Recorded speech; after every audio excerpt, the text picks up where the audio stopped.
Fala, minhas queridas, tudo bom? Sejam muito bem-vindas a mais um vídeo aqui no nosso canal do YouTube.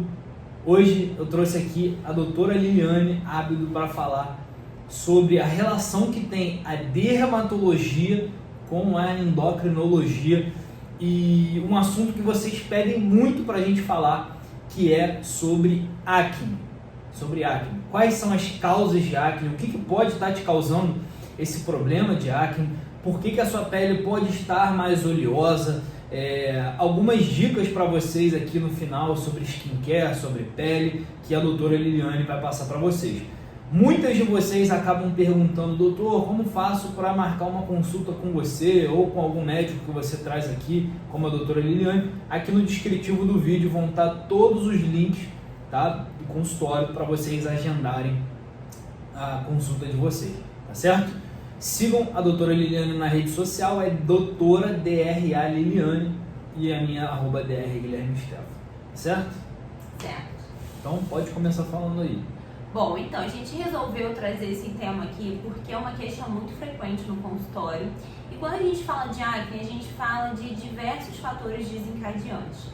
A acne que acontece na adolescência pode não ser a mesma da acne da mulher adulta, pode não ser a mesma acne no paciente que tem síndrome dos ovários policísticos, e as abordagens também devem ser diferentes. E a gente queria frisar muito isso aqui nesse bate-papo, porque assim, não adianta a gente olhar só em um sentido, em uma só direção para o tratamento da acne, sendo que isso envolve um tratamento 360. Então é importante tem a visão do dermatologista junto com o endocrinologista para que a gente alcance de fato o resultado esperado.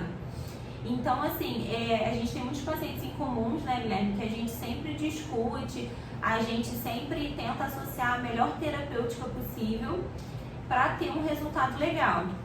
E falando um pouco sobre a síndrome dos ovários policísticos, um fato é que cada vez mais nós fazemos esse diagnóstico. Provavelmente, há um tempo atrás, era uma síndrome que ainda era subdiagnosticada, então talvez as pessoas tinham e não sabiam que tinham, né? Acabavam achando que era aquela questão genética. Eu tenho acne porque é genético. Meu pai teve acne, minha mãe teve acne. Então eu vou ser destinada a ter acne, e hoje em dia, assim, isso já mudou completamente. Existem diversos tratamentos. E, assim, um ponto que a gente queria conversar aqui é sobre o diagnóstico, né, Guilherme? O quanto antes esse diagnóstico for feito e o tratamento for instituído, mais bem-estar, melhor qualidade de vida e menos lesões de pele, menos impacto na vida o paciente vai sentir. Você tem que buscar o seu tratamento o mais rápido possível. Por que a gente fala isso? Porque muitas mulheres acabam tendo um início ali do quadro de acne e querem buscar uma solução milagrosa. Só que, dando o exemplo da síndrome dos ovários policísticos, por exemplo, o que causa a síndrome do ovário policístico? A síndrome do ovário policístico ela é causada, sobretudo, na sua grande maioria, pela resistência à insulina. E a insulina descompensada, ela é a mãe da inflamação. Ela vai te deixar inflamada e isso vai fazer com que você tenha uma inversão dos seus hormônios LH e FSH, fazendo com que você tenha um hiperandrogenismo. E esse hiperandrogenismo, ele faz com que a sua pele fique mais oleosa, desenvolva acne, tenha outros problemas como pelos no rosto, né? São coisas que você pode piorar a sua estética. E você não trata isso de fora para dentro. Você trata isso de dentro para fora. Você trata cuidando da insulina, você trata cuidando da inflamação. Claro que você pode utilizar algumas coisas, algumas fórmulas tópicas, algumas fórmulas. O ideal é que você acompanhe junto com o endocrinologista e com o dermatologista. A gente faz junto algumas fórmulas para resistência à insulina, algumas formas manipuladas. Então você precisa cuidar disso de dentro para fora. Não adianta você querer resolver seu quadro de acne só comprando um produto pela internet que você viu o influencer falando. Você precisa se movimentar, fazer atividade física, melhorar a sensibilidade à insulina. Você precisa diminuir o carboidrato. Sobre dieta, já existem estudos mostrando que a dieta com jejum intermitente melhorou os quadros de SOP, de síndrome do ovário policístico. Então são algumas coisas que a gente pode colocar no seu dia a dia que já vão melhorar o seu quadro de acne, correto? Exato. A desinflamação ela tem que acontecer de dentro para fora para que a gente obtenha um resultado satisfatório.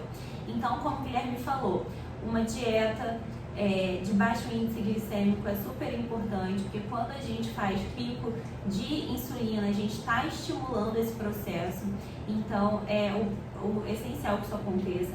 Atividade física e perda de peso também fazem parte do controle da síndrome dos ovários policísticos e, consequentemente, da acne, da queda de cabelo, de todos os outros atributos que vêm junto com a síndrome. A gente precisa lançar mão muitas vezes de medicações orais também para poder estar auxiliando. Nem sempre o tratamento tópico, com medicamentos tópicos é o suficiente nesses quadros.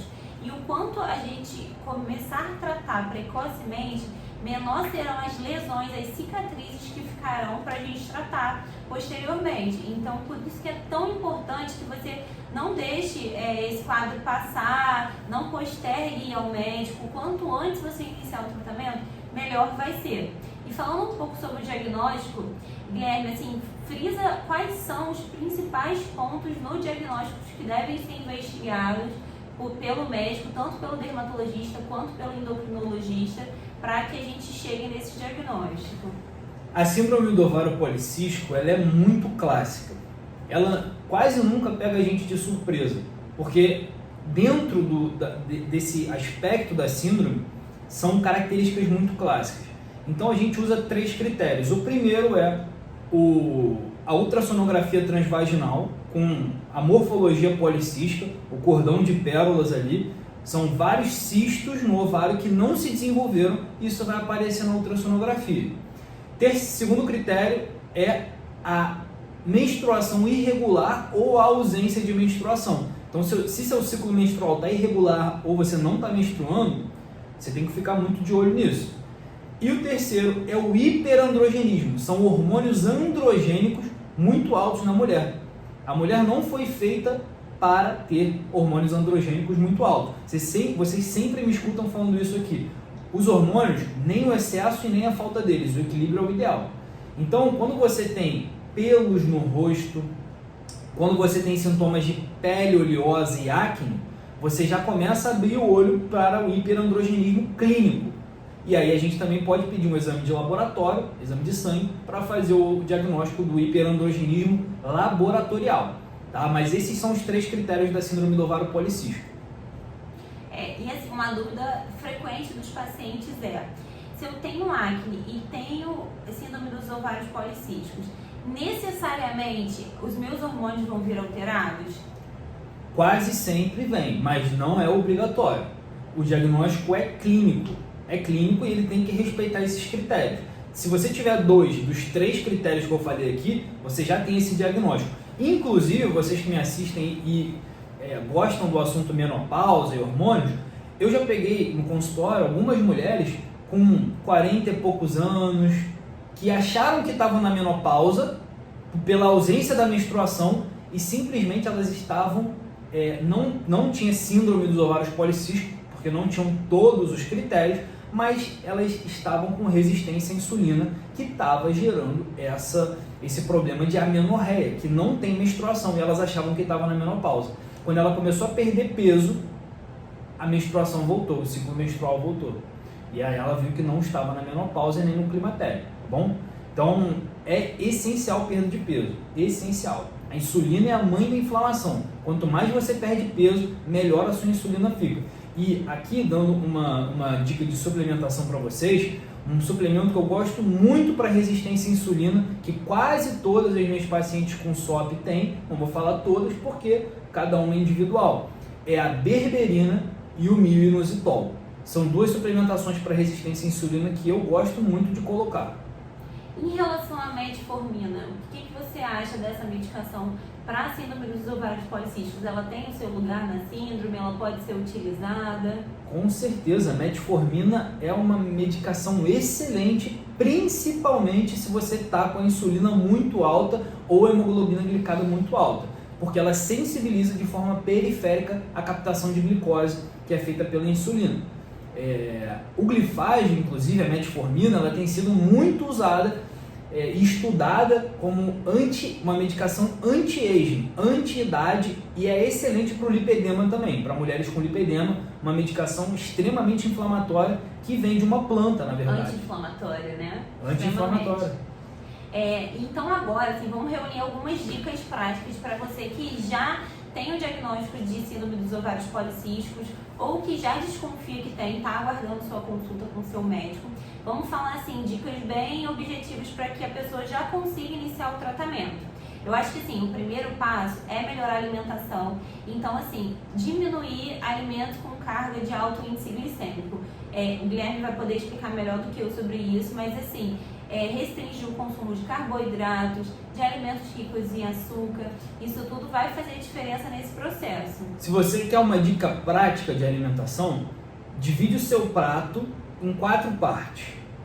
Você vai utilizar 2 partes para vegetais, salada, legumes, tomate, alface, brócolis, tudo que for leguminosas, verduras, salada, você vai dividir seu prato em 4 e 2 partes você vai usar para isso. Uma parte você vai usar para carboidrato e a outra parte você vai usar para proteína. O problema do brasileiro é que ele usa muito carboidrato na alimentação. É muito arroz, muito feijão, muito macarrão, e isso tudo faz com que sua insulina dê um pico, tá? Então, de forma prática, você vai fazer isso. E no jantar você não vai comer carboidrato. Em relação à atividade física, o que você recomenda para quem está começando esse processo? Qual é a recomendação de frequência, de escolha da atividade física? Olha, se você não faz nenhuma atividade física, se você fizer 10 minutos por dia, na primeira semana tá ótimo. Se você fizer 20 minutos por dia na segunda semana, tá ótimo. Você só precisa se movimentar, até que você vai chegar a um número muito bom, que é pelo menos um treino por dia.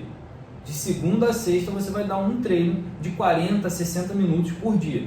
E o ideal para você que quer melhorar isso é a musculação. O exercício aeróbico, ele é muito bom, ele é ótimo. Se você quiser fazer uma caminhada, uma corrida, você pode fazer. Mas a musculação ele é muito importante, principalmente se você for mulher e já passou dos 40 anos. Quem segura o osso, quem protege o osso é o músculo.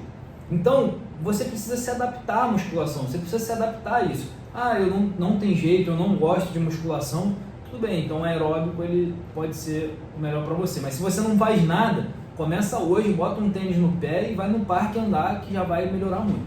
Bom, em relação à pele, o que fazer com as lesões de acne até que você vá à sua consulta? Primeiro passo, a gente precisa higienizar essa pele adequadamente. Então, pela manhã e pela noite, você deve fazer uso de um sabonete, de preferência um sabonete neutro, que tem um pH parecido com o pH da pele, para não gerar uma alteração ali na barreira cutânea. Então, esse é um passo inicial que você já pode instituir. O uso do protetor solar que seja um protetor anti-oleosidade, é super importante porque você se proteger do sol vai evitar que essas lesões de acne virem manchas futuras. Então é super importante que você utilize depois de manhã, depois que lavar o rosto, depois que higienizar, passe o protetor solar. Se for se expor, lembrar de reaplicar esse protetor. Se você gosta de utilizar maquiagem, algum protetor com cor, qualquer que seja, à noite, quando for fazer a higienização da sua pele, é importante que você antes passe um demaquilante ou uma água micelar, para estar retirando esse excesso de maquiagem do rosto, e depois você vai fazer a lavagem com seu gel de limpeza. E, em alguns casos, o uso de ácidos, esses devem ser prescritos pelo seu médico, alguns manipulados tópicos podem ser inseridos na rotina da noite, podem ajudar muito nesses casos. Além do tratamento com os medicamentos orais, esses precisam ser individualizados de acordo, com o seu quadro clínico, com as suas lesões de acne, com a sua síndrome do ovário policístico, e eles também fazem parte do tratamento.